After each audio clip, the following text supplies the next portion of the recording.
Hello, welcome to my presentation for AWS Community Days 2020. I'm really looking forward to showing you the project that I've worked on. It involves serverless and it involves machine learning and it involves video as well, which is why it's being shown today. A little bit about me. I'm an AWS machine learning hero, and what I do day to day is I put training courses together. I try to help people get certified in AWS, and one of the things I'm focusing on right now is helping people to pass the AWS Machine Learning Specialty Certification. So if you're interested in machine learning, and you kind of really should be because it's an awesome subject area, then we'll talk more about the course that I'm making towards the end of this session. And something that not a lot of people know about me, I actually used to work in television. So I actually used to be a technical director at a TV station. I was that person behind the cameras going, camera 1, camera 2, bring in this satellite feed from wherever. That was what I did. And when I worked in television, one of the things that I began to realize is that I don't like editing video. Now, I don't mind editing my own videos, my holiday videos, or even the videos I put together for my courses. When it's my video, I kind of enjoy that. This video, no doubt, will get somewhat edited, and I'm going to enjoy that process. But editing other people's videos, I found tedious and boring, and that's why I worked in live television, because it was just so much easier. You just press buttons and call out and things happen. So what I wanted to do in this project, and what sort of inspired me to do this, was to create a fully automated way to be able to edit videos. So I could just get the raw footage, shove it into a process, and have an edited video come out the other side. Sound too good to be true? Maybe, but I've got an interesting example of doing that right now. So let's take a look at it. A lot of people think that essentially this is the video editing process. And I guess kind of it is. We go and record some footage. That could be on our mobile phones or with an entire TV crew with us. We then make the edit. So we sit down in an editing booth and we edit together clips, and then we shove it out somewhere so that people can watch it. And these days that tends to be quite often on the internet somewhere. But really, the video editing process is a bit more complicated than just this.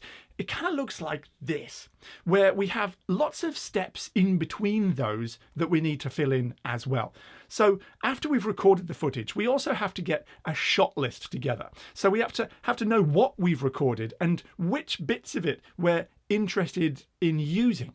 And then that shot list goes through to that decision-making process. Someone has to decide which of those shots are worth using, which of those shots are going to tell the story that we want to tell. Now, if you're filming something on your mobile phone, you're kind of subconsciously doing this. But if you're in a larger organization and there's lots of people milling around, well, that's what those lots of people end up doing.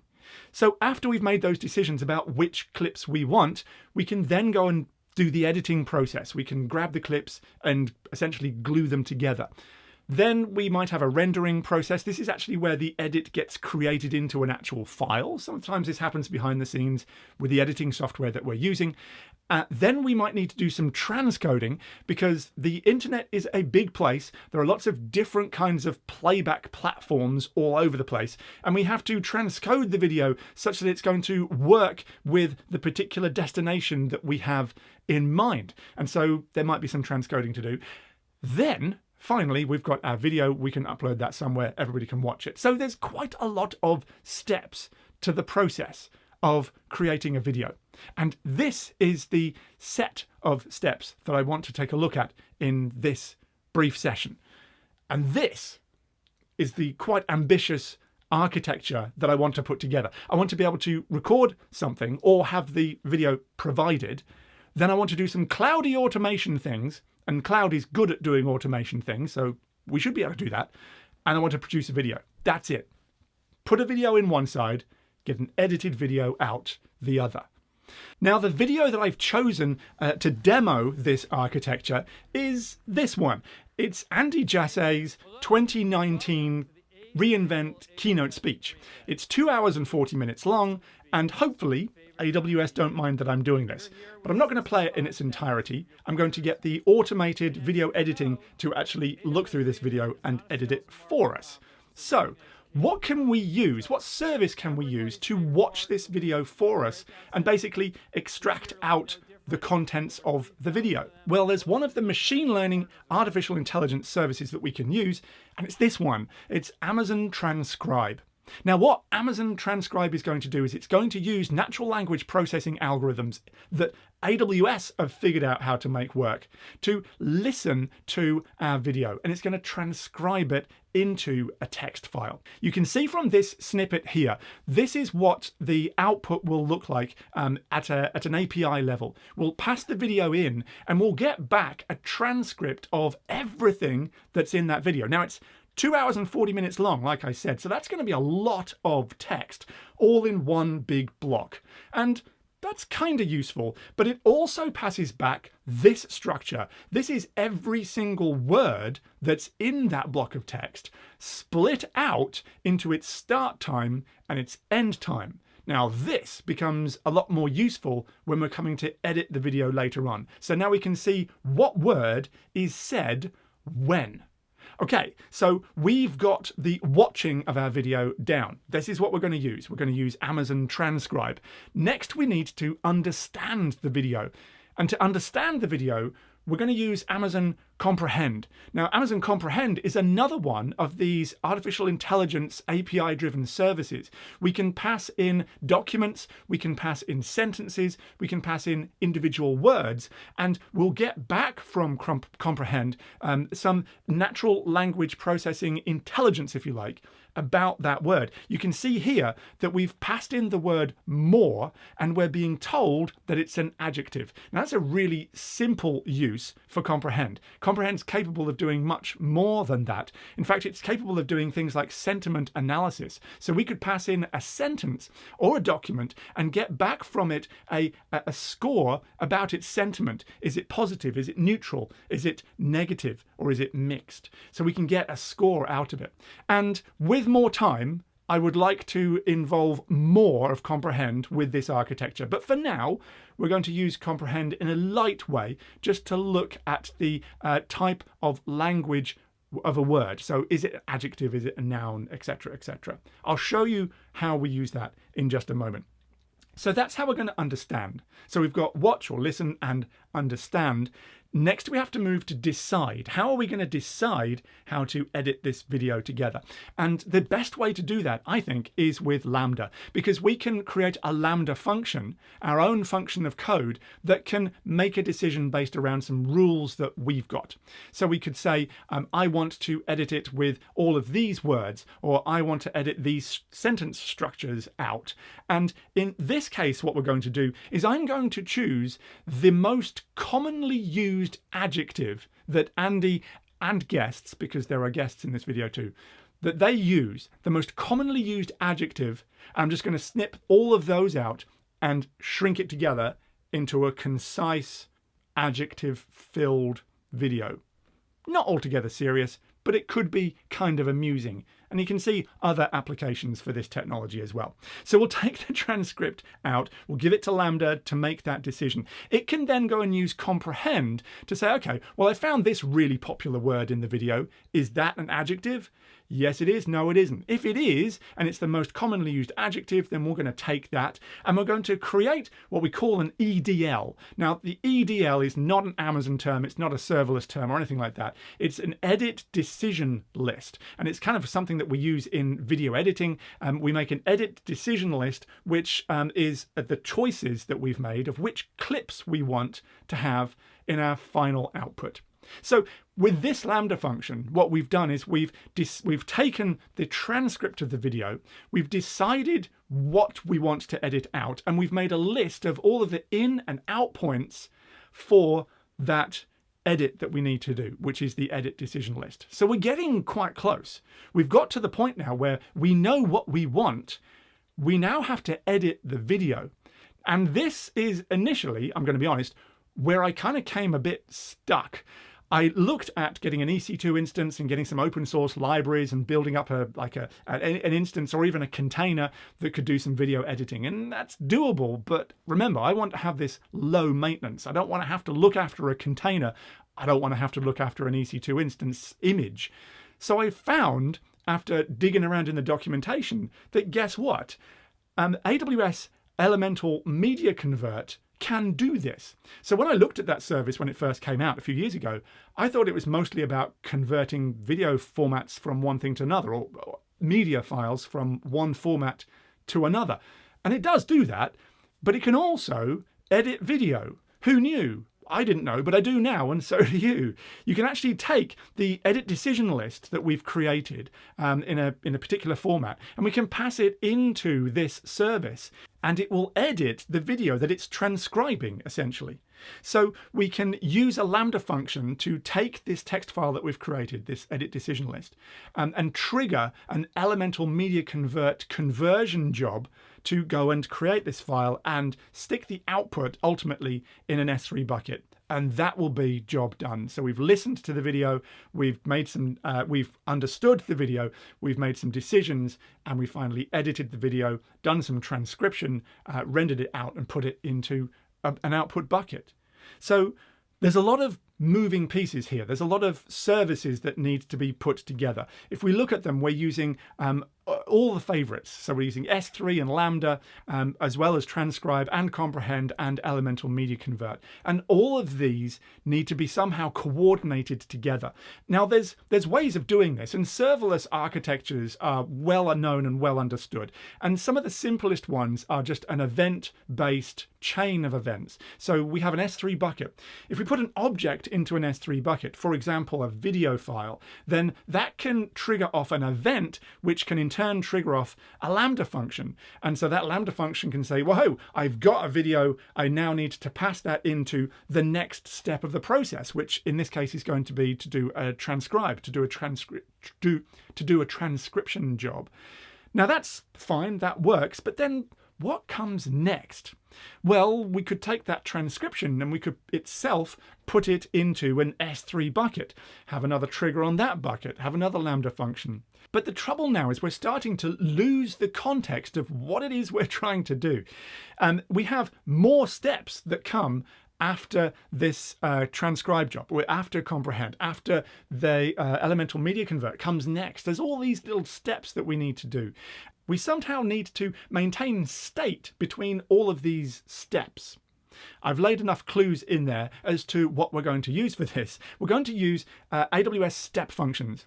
So step functions allows us to create state machines that maintain state of a running process through services just like this. It puts together Lambda functions into a tree of a definition of how we want to flow and how we want data to flow. It can tap into other services as well, but predominantly here we're going to be tapping into Lambda functions, which are going to go off and call the services on our behalf. So we're going to maintain the state of the process, which some of these things are asynchronous, they take a long time. So transcribe takes a period of time, and Elemental Media Convert also takes a long time. So we want the opportunity to be able to manage this over a long time, and we're going to do that using step functions.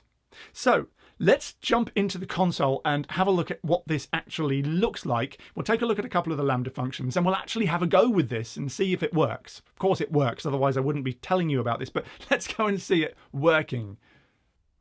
So here we are inside of the AWS console, and the first place I'm going to jump to is S3, and we're going to take a look at how we're using S3 to manage this. Now in here we should find 3 buckets. There we go. So we have an input bucket, an output bucket, and we also have this bucket here, which is a clip lists bucket. This is essentially where the edit decision list gets stored. So we've got sort of 3 buckets ready to go. Now the input bucket has an event configured on it so that whenever anybody puts a video in, or an object or a video into this folder, it will trigger a Lambda function. Now let's go and have a look at the Lambda functions that we've got. And we've got quite a few actually, but the one we're going to look at in particular here is going to be this one here, the auto video trigger step. So when we place the object inside of the S3 bucket, it triggers off this Lambda function. This Lambda function is going to go and call a step function. All it does is take from the input the bucket and the key, in other words, the actual object name, if you like, inside of the bucket that got placed there. So this is the video file. It then constructs together this sort of input structure here so that we can pass it into the step functions. And then we call step functions and we pass that input object in. So essentially all this is doing is translating the fact that someone's put an object into an S3 bucket and triggering off some step functions. So let's go and have a look at step functions. Here we are. So step functions as a service has inside of it state machines. It's an awkward terminology, and if I get it wrong, then just forgive me. But inside of step functions, we have this state machine, which I've set up, and you'll recognize it if we have a look at the definition of it. You'll recognize it from the slide we looked at just a moment ago. So you can see here the flow through the step function, or the state machine.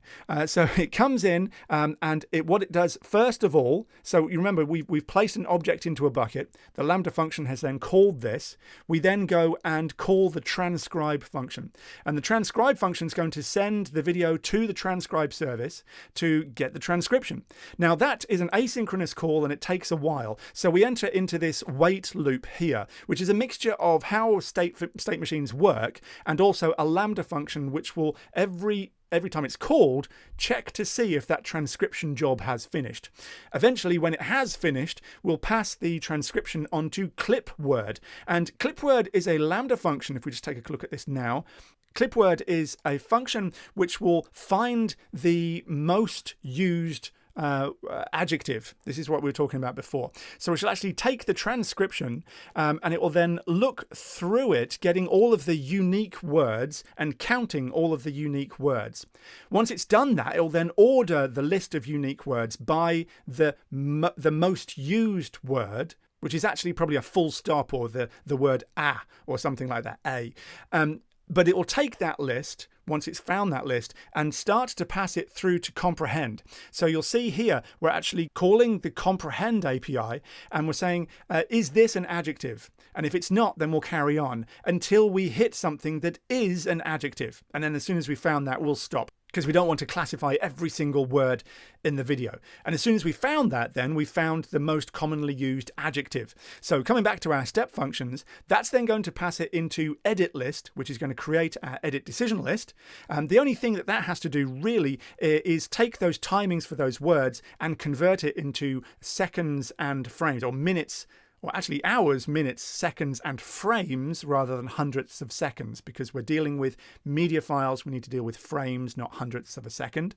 And then once we've got that, we then go to the media convert Lambda function, which will take that edit decision list and take the original file name, the original object name that was passed in right back at the very beginning with the state that's been maintained inside of our state machine, and pass it into elemental media convert to say, please edit this file for us. And then elemental media convert will deliver the file into our output bucket. So let's go to our input bucket for 1 second. Now, rather than make you sit through me uploading something into the bucket, which happens to be in Virginia, what I'm going to do is I've got an object already in here called Keynote 2019-3. So this is the same video that we were talking about before. So I'm just going to go ahead and rename that. This is a really useful little trick if you're testing stuff like this. If I rename this file, it appears to the bucket to be a new object, and it will still trigger that flow that we've just looked at. So if I go to here, actions, and I have a look through here, we've got, where is it, rename object. So I'm just going to increment that number. So let's go to Keynote 2019-4. I hit save changes on that. Then we should be able to go over and have a look at our state machine, step functions, and we should see that that's been invoked. That's now been successfully renamed. So we go to our step functions. Let's go back up here and have a look at executions. and have a look. Yes, indeed, already we have an execution of our step function running right here. So we should now have a job that's already been passed to transcribe. This is going to take a little while to do, so I'm not going to wait for that, but it'll now step through all of the steps in this step function, and it'll light them up green as it progresses through. But it's going to take longer than we've got in this presentation. So I'm just going to go back to here, go into the output bucket, and we'll find a video which I did earlier is already sat in here. So let's go and take a look at what the output video looks like. And here it is. Let's have a listen. So there you go. So most. That's obviously the most used adjective in the 2019 keynote with Andy Jassy there.